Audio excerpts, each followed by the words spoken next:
Cheers! Welcome to MovieBitches, episode 120. So, tonight we're reviewing The Girl on the Train. You make the train sound so sinister. Well, isn't it? Is it? It's not. You know, the train was the fifth girl in this show. No. Anywho. So, Oh, boy. Girl on a Train, Yep. based on the Acclaimed?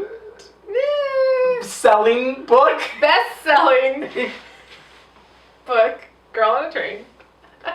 I mean, I'm sure it got some acclaim. Sure. But it's a very, I read this on the beach over a 2-day period because it's, fast and entertaining. And I read it in 2 days. So, yes, I read the book. Right. And you hadn't. No, so I I'm know. actually very interested.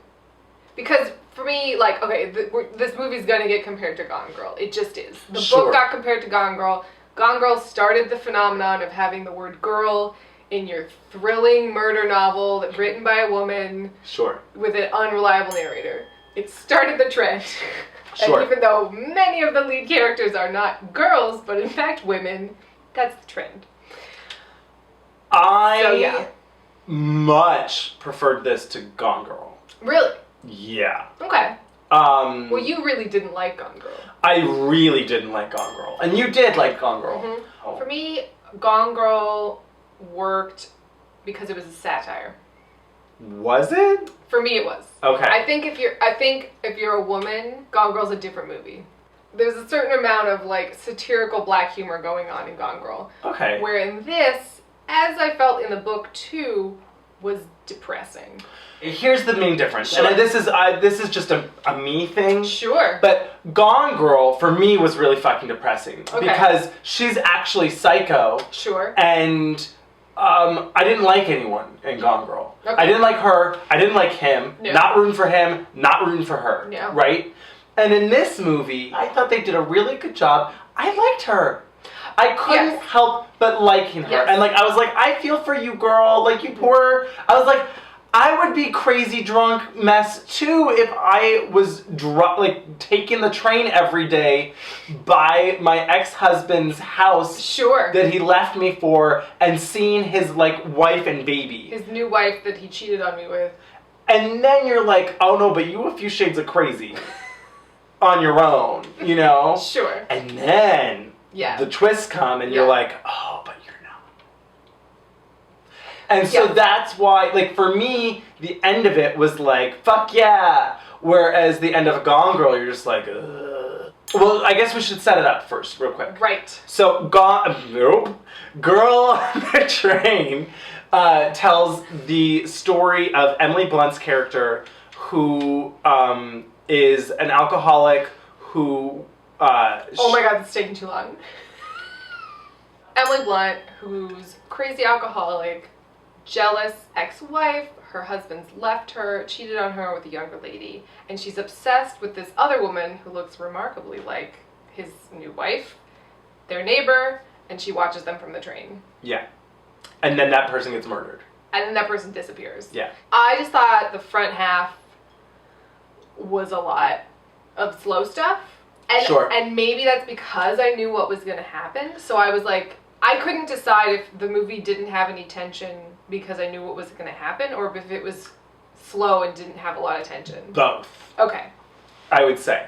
I didn't hate this movie, but it was just... And here is what I would say why.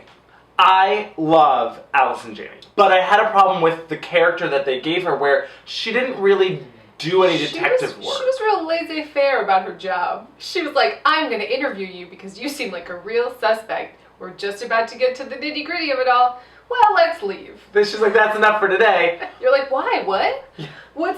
She didn't threaten to get a lawyer. She didn't, get mad. She was just answering your question, and then she's like, we're going to leave. It was a mistake to cast Allison Janney in that part because it's not a part that warrants an Allison Janney. You know what I mean? If that was played by some actor, It should have just been played by whoever. You'd be like, oh, okay, whatever. That's not a character I care about. But because it's Allison Janney, you're like, oh. She's going to have a role. I was waiting for her to have a role in this movie. Yeah. And she didn't. And I really would have actually liked her to have had a role in this movie. Because at the end of it, I'm like, but Allison Janney, Emily Blunt did your job.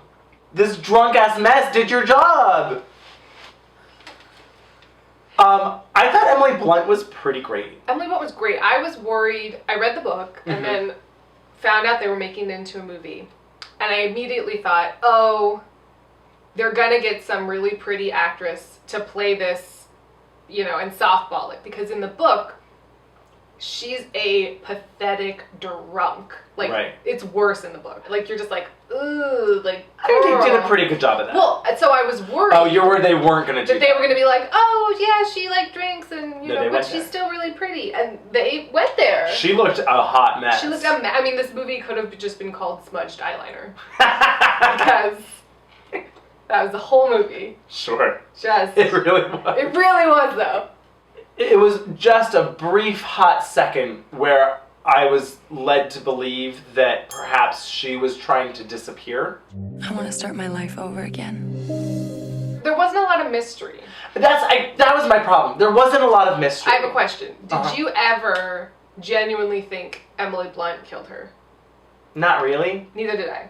In the book, too. Okay. Like, I was always like, that's not how this is going to end. I was like, well, so then who did murder her, or what did happen? And so then I was like, oh, well, maybe, and they led us to believe so much that this other girl was so crazy Right. and messed up that I was like, well, maybe she just like ran away. Her whole like, don't you want to fuck me thing was annoying. I don't know. It was just like, She girl, put your pussy away again.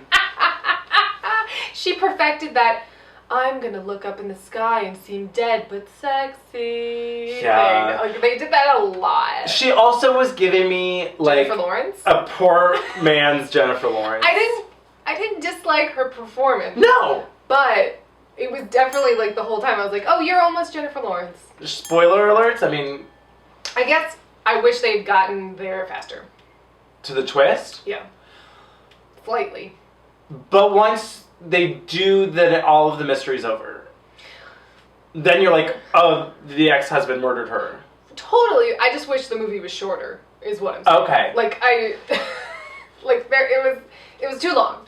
Yeah. Even in a non-visual medium in the book, I felt this, but in the movie, she's getting a pretty good view of everything from the train, right? It's like, oh, thank God all of these very important pieces of this puzzle happened to happen when you were going by, and that's part of the story. Sure. You know, they kept making it look like they were looking at her on the train. You know, they did a lot of where you're like, well, this woman is constantly like, I'm in my bra and panties. Look at me, commuter train. And you're just like, what's going on? But then they also full on have sex in their living room with the windows. All the windows, just and she going can to town. see it? Yeah, I mean, it's like she has binoculars, but she doesn't. Like, she's like, she might as well have had binoculars. That would have been better. I did love that Allison Janney was like, oh, well, how very convenient that you happen to see them kissing at the exact time that the train was passing at the exact, of this woman you've never met. I didn't understand what kind of cop she was. Was she like a good detective? Was she a bad, was she good at her job? Apparently not. Did she do her job? I don't know. She didn't really seem terribly concerned with solving this murder. Right?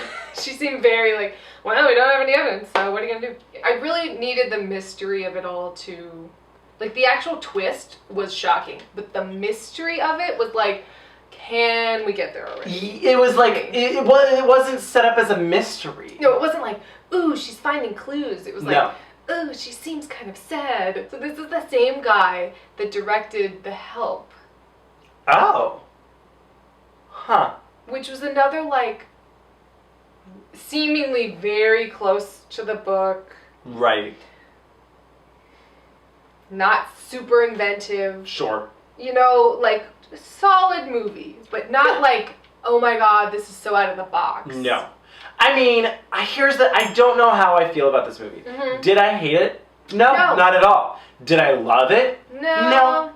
But, like, it wasn't bad. It wasn't bad, but it wasn't campy enough. Right. And bad enough for me to, like, have had a really great time in it. Sure. And it wasn't, like, really great and inventive or original enough for me to be like, oh, this was so cool.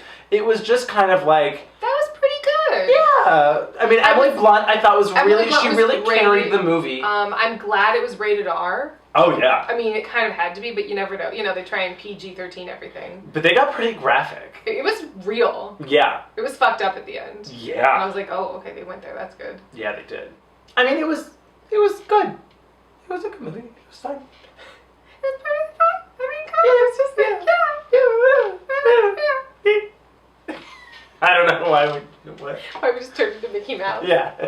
Yeah. Oh boy, it was like an okay movie there. When they revealed that it was the husband, I was like, oh shit. You know, I didn't think it was ever her. No, I didn't think it was thought ever it was her. Emily Blunt. But I was kind of like, well, so where is this going? And then it was like, oh fuck, the ex-husband. You're like on his side. You're like, oh, I get why you left her, man. She's Yeah. like abusive and crazy. Yeah. And then you're like, oh fuck, he's just a total asshole. And then you're like, you deserve to die, dude. He had it coming. He had it coming. Pop, squish, scissor. Lip shits. Yeah. Silly. But he really did. He had it coming.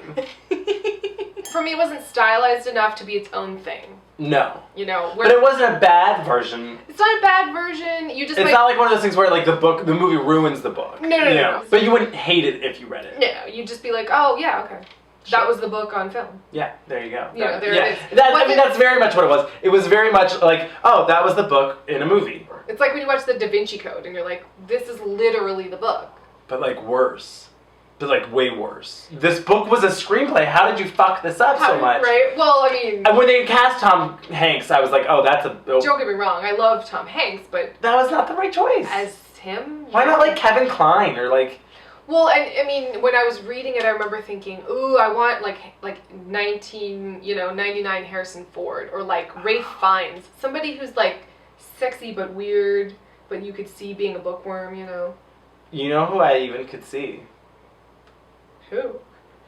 Michael Fassbender. Of course you could see Michael Fassbender.